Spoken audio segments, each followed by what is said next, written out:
up Tim Van Born. You can go ahead. How do you feel about the Packers roster?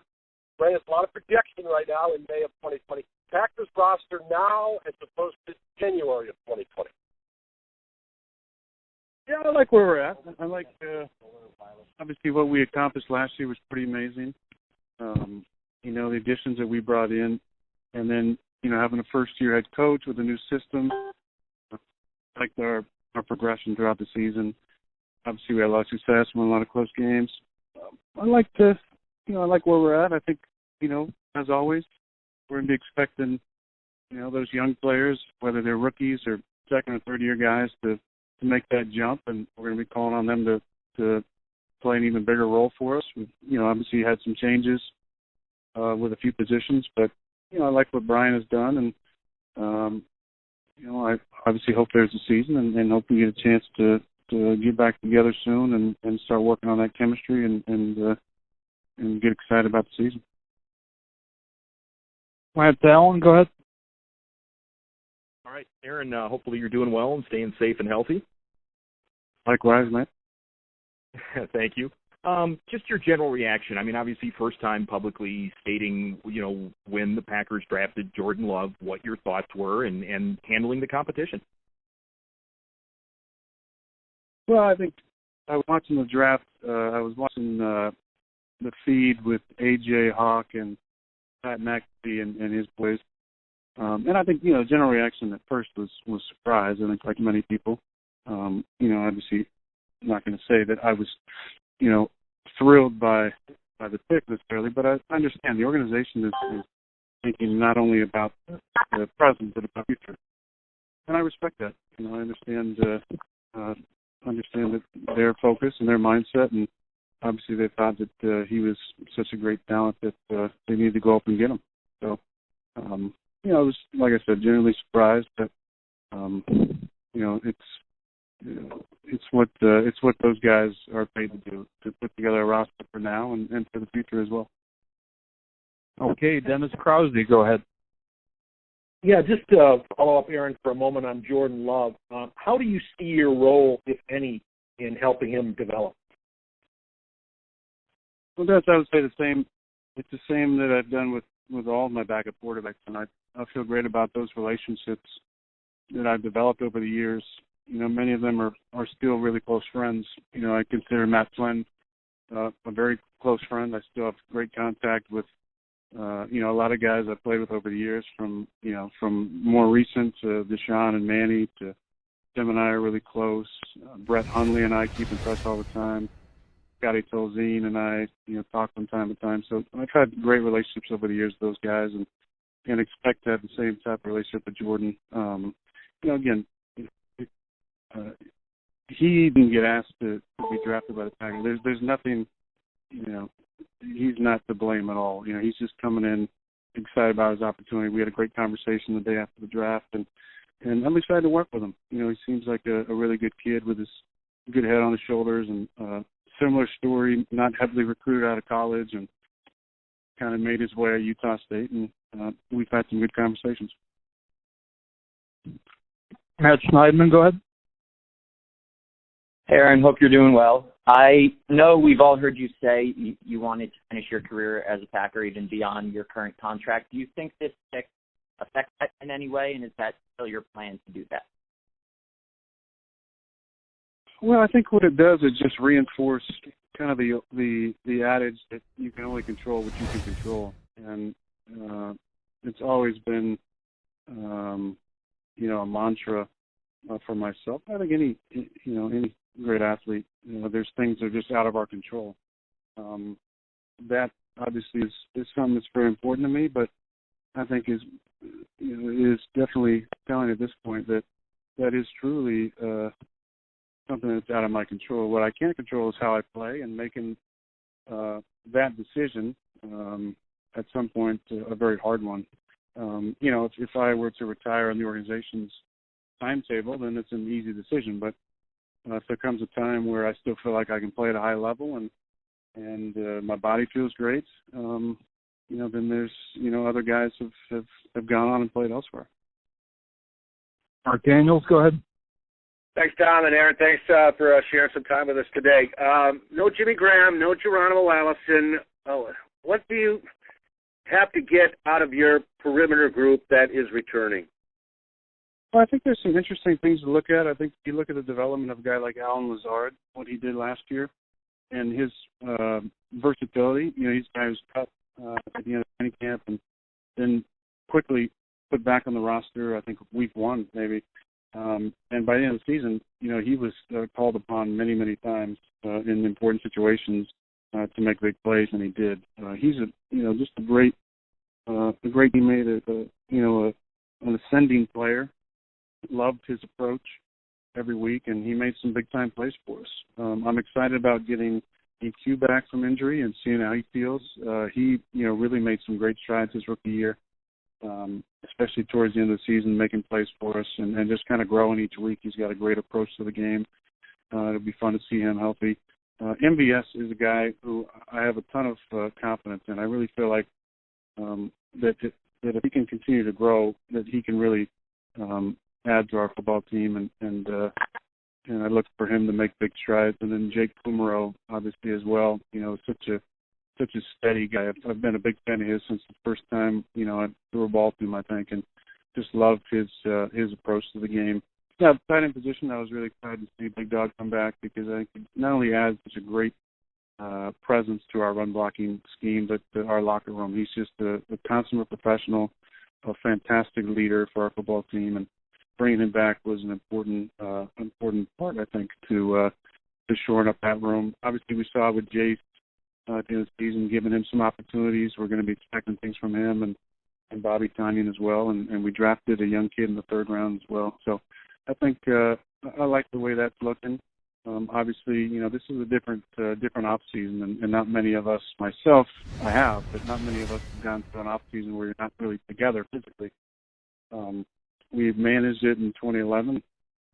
I think with these Zoom meetings and the installs we've been doing, I think we're going to be ready to go whenever that time comes, but it'll be kind of an accelerated learning curve for especially those young guys who are expected to play.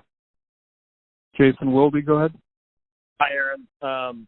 Going back to the quarterback being drafted, I know you've always had plenty of intrinsic motivation, but you're also the guy that remembered the Purdue coach's letter about good luck at your attempt at a college football career. You know all the teams that passed on you in the draft. You remember your Cal professor laughing at your plans to be an NFL player. I'm wondering what this selection and the scenario that it's created does to motivate you in terms of the competitor that you are and how you use that as motivation in addition to your internal motivation. Yeah, I mean, that's a good question, Jason. I think I've never really needed a ton of external motivation.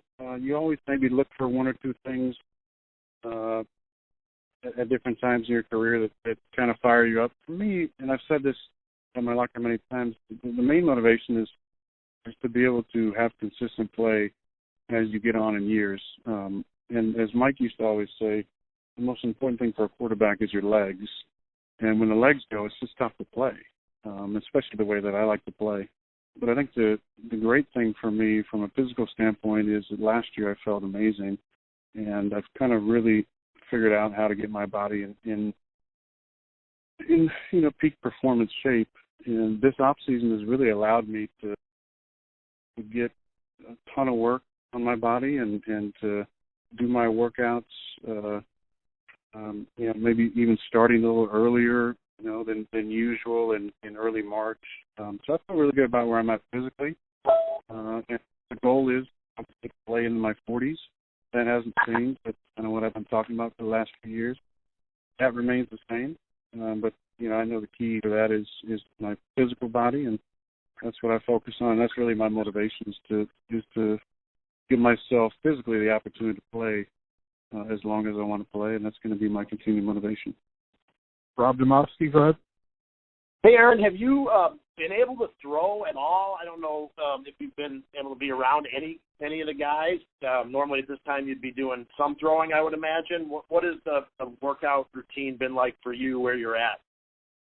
Yeah, there's a couple guys out here that I've been able to throw to a couple times a week, so I'm definitely keeping my arm in shape. The first couple of weeks of the off season, there's not really any throwing, but I wanted to make sure by the time that May hit that I was into my normal throwing routine. So I've been ramping that up and getting those opportunities to do that with some of the guys, professional guys who live out in the Los Angeles area. Mike Popper, go ahead. Yeah, Aaron, just wondering what you sense generally as the biggest challenge for this team heading into 2020. Is it going to be handling the expectations that you guys got so close, being a team again with a target on your back, recreating what you had in the locker room when you don't have the off season that you had last year? Just some of your thoughts about those topics. I think some of the beauty in the situations is that there are a lot of sentiments about us being not a great 13-3 team last year. So I don't know if we're going to, be a favorite or be the team that is expected to. Somebody needs to mute that. But be the team that's expected to dominate the NFC. I mean, I love our chances. I love our team.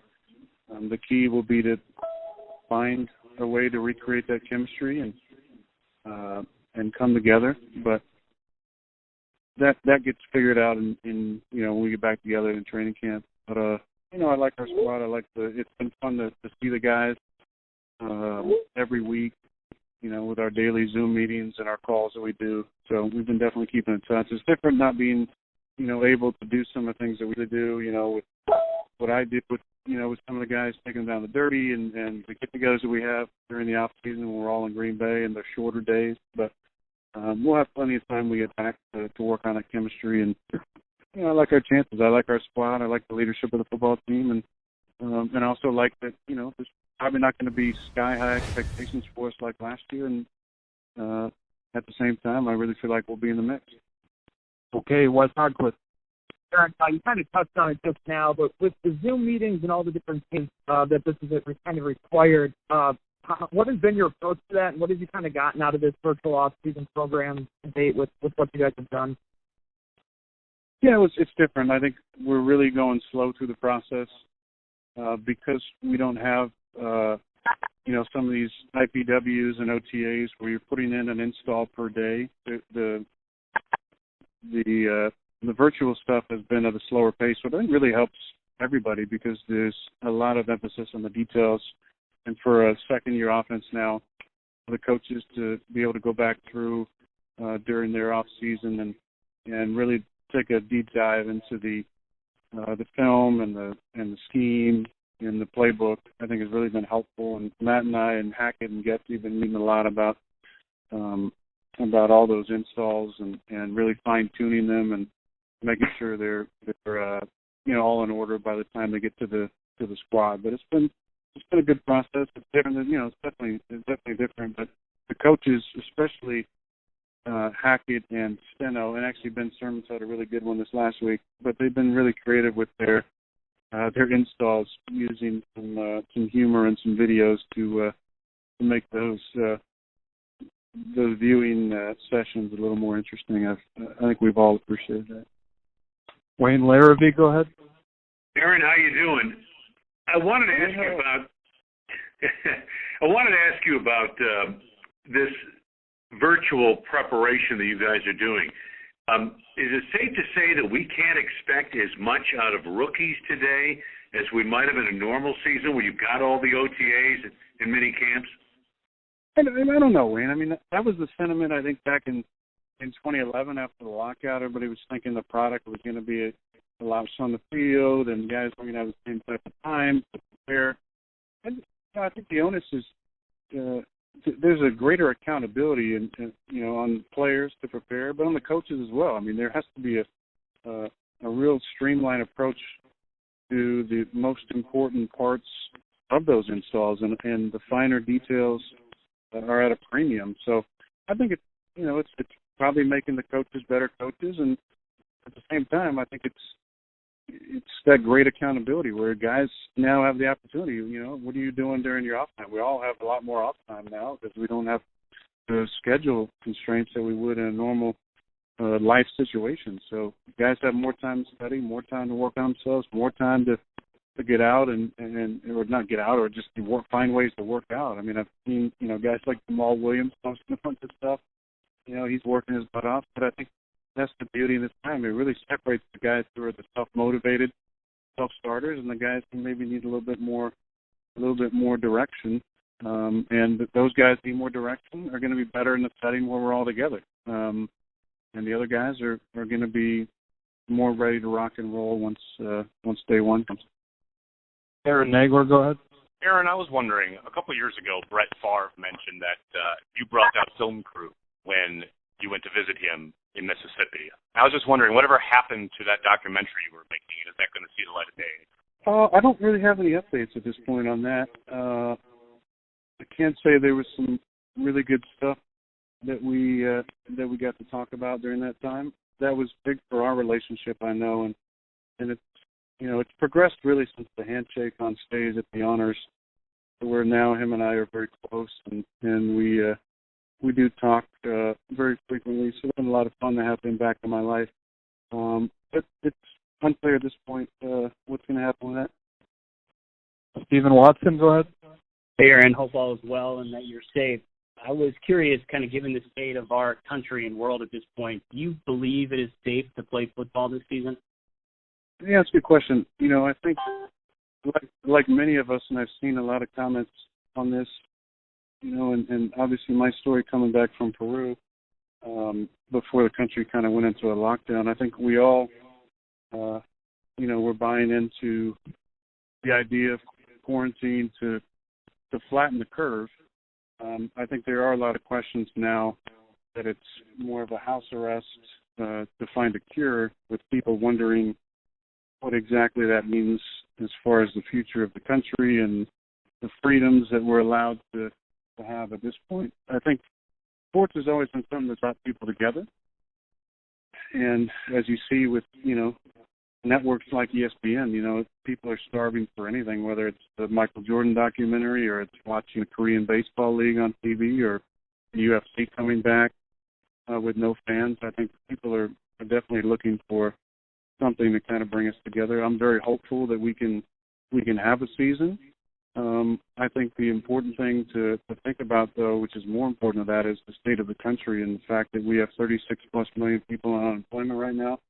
You have rising, obviously, poverty levels to go along with the unemployment. You have,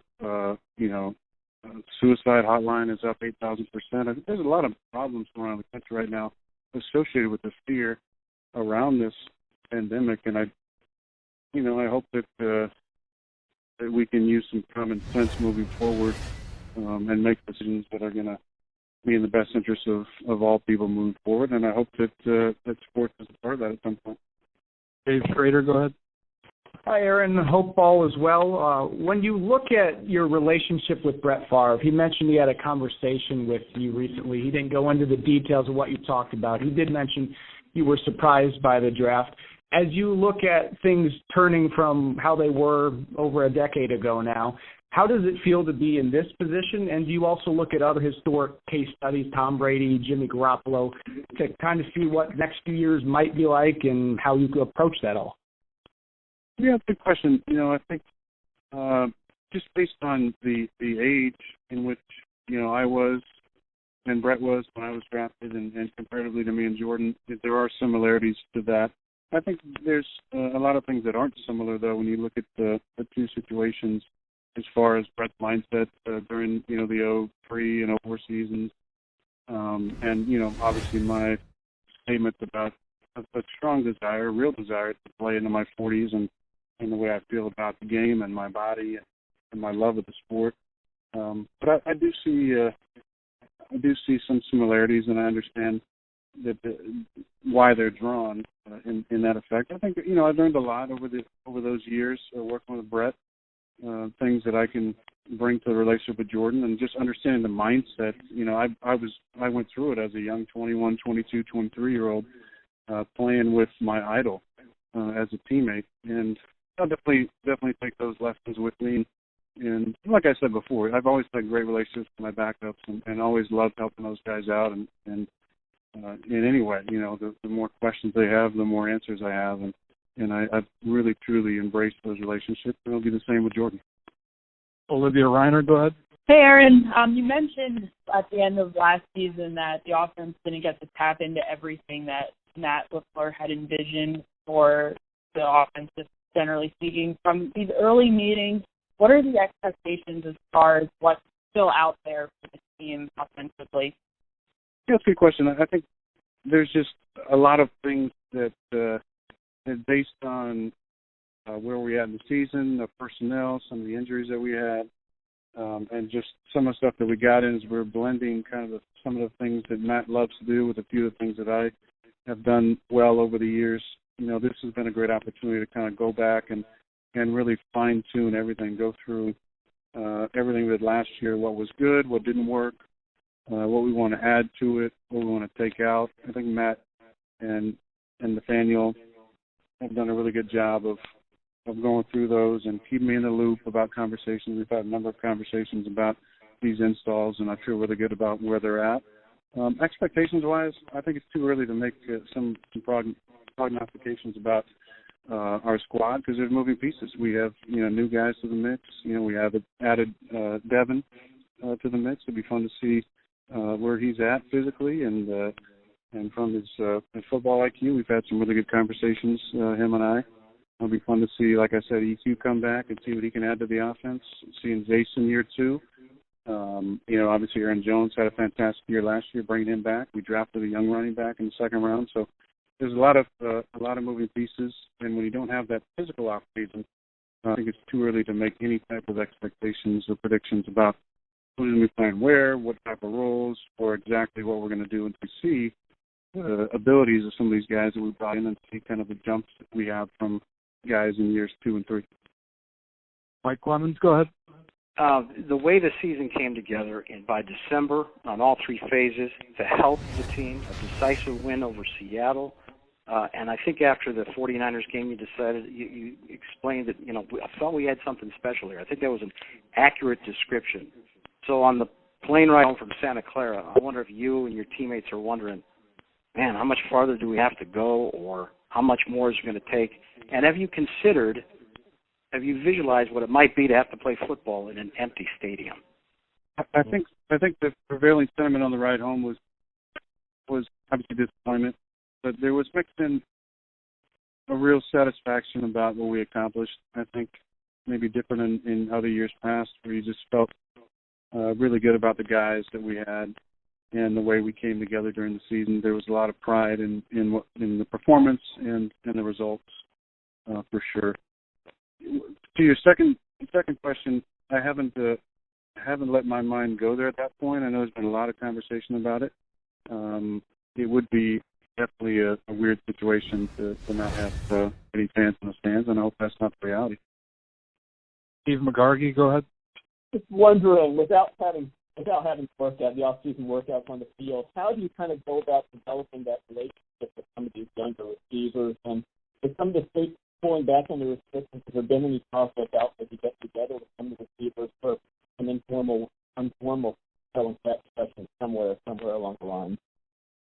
I think that's a good question. I think that's something that we can talk about. I think the biggest hindrance at this point is that there's 50 states, and there's not a team in every state, but different states have different restrictions at this point, and there's obviously some travel issues and other issues that you just have to deal with when trying to get people together. But if this thing, if the restrictions continue, but there's hope that we can get together, I think it would behoove all of us to figure out a way to get together to get some of those sessions in. And I've had conversations with guys about that, but it's kind of a waiting game because I know Wisconsin, maybe there's going to be probably some announcement in the next week or so, and the league obviously is going to have to make a statement at some point, maybe at the beginning of June, about whether or not they're going to allow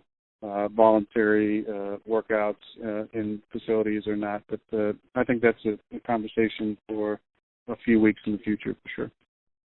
Matt Reynolds, go ahead.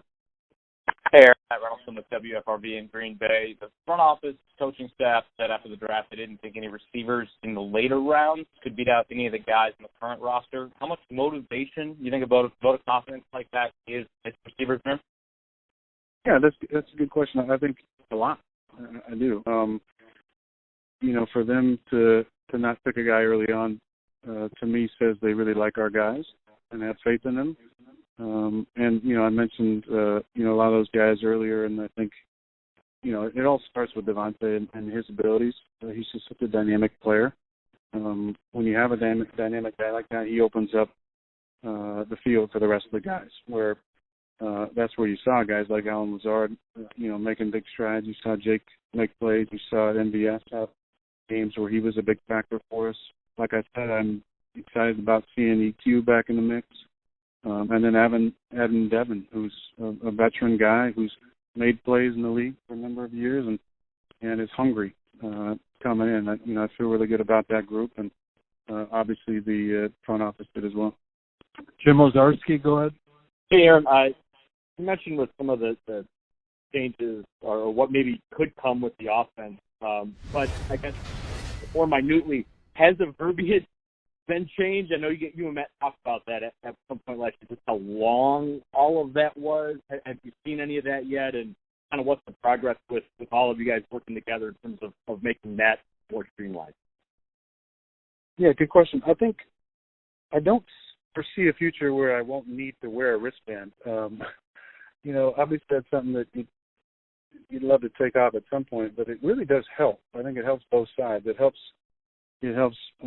Matt, and it helps myself, where just being able to read, him tell me a number and me read off a card is easier than,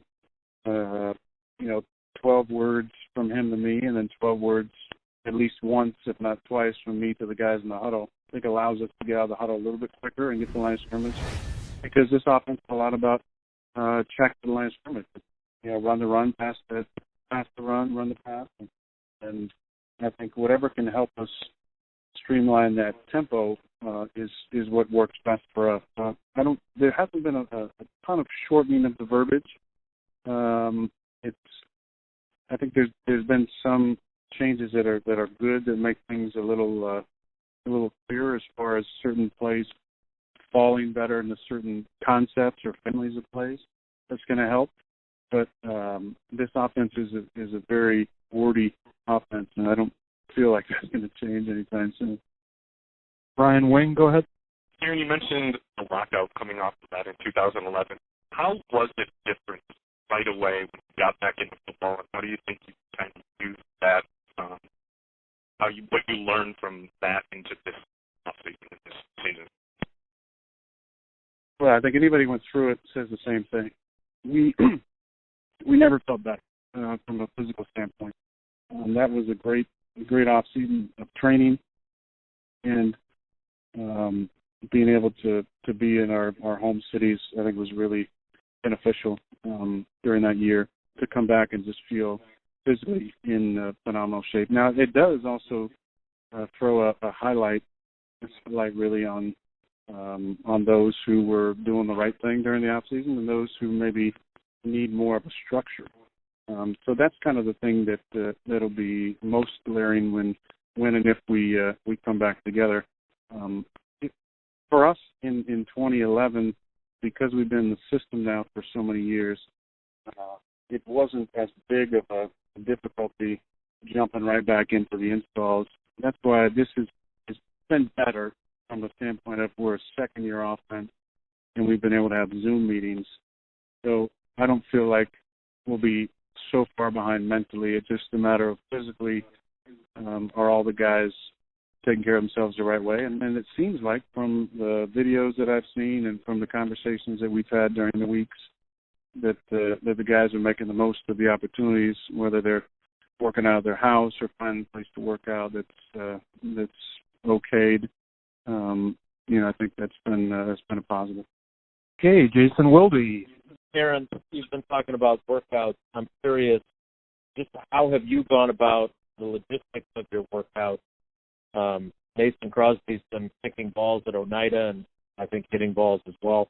What Are you working out at home? Is there a facility? And can you give us a little glimpse too into what these Zoom meetings are like? I heard that Doc already did one from the staff with you guys. Just can you kind of give us a glimpse into your off season, both virtually and in terms of your workouts?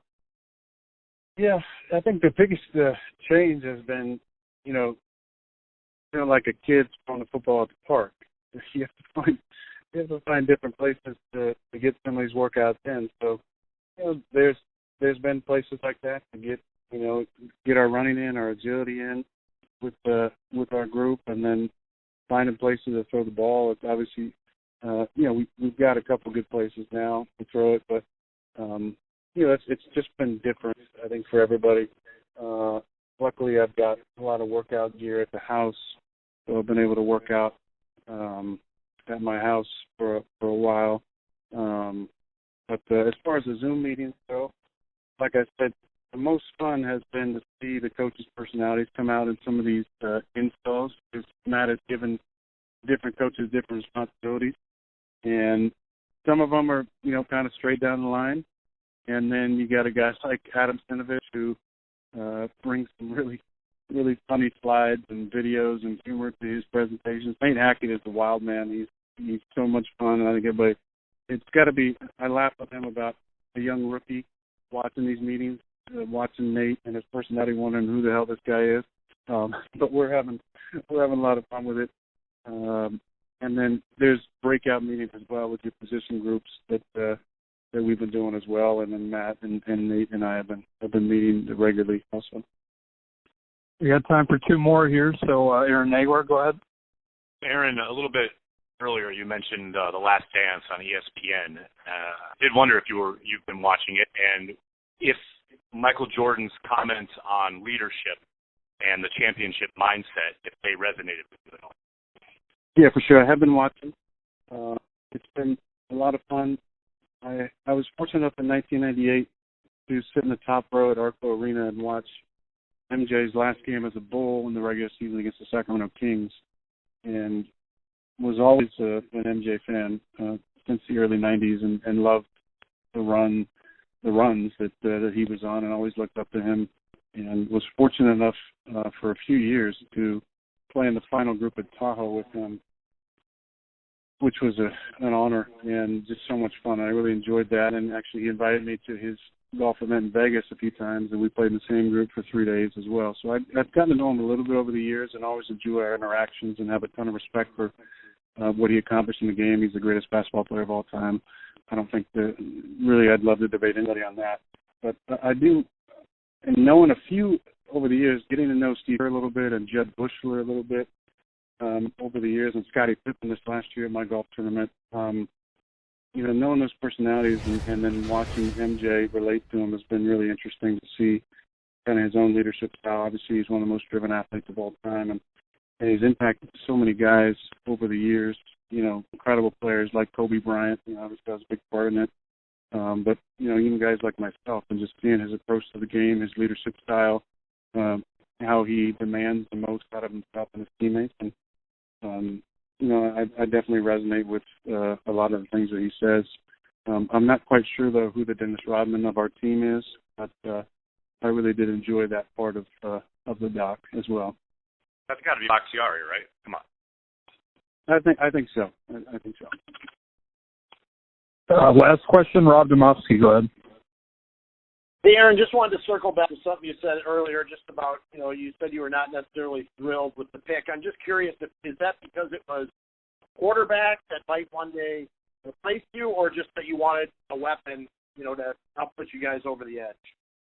I think it's more, it was more the surprise of the pick based on my own feelings of wanting to play into my 40s, and then really the realization that it does change the controllables a little bit, because as much as I feel confident in my abilities and what I can accomplish and what we can accomplish, there are some new factors that are out of my control, and so my sincere desire to start and finish with the same organization, just as it has with many other players over the years, may not be a reality at this point. And as much as I understand the organization's future outlook and wanting to make sure they're thinking about the team now and down the line, and I respect that. At the same time, I still believe in myself and have a strong desire to play into my 40s, and I'm just not sure how that all works together at this point.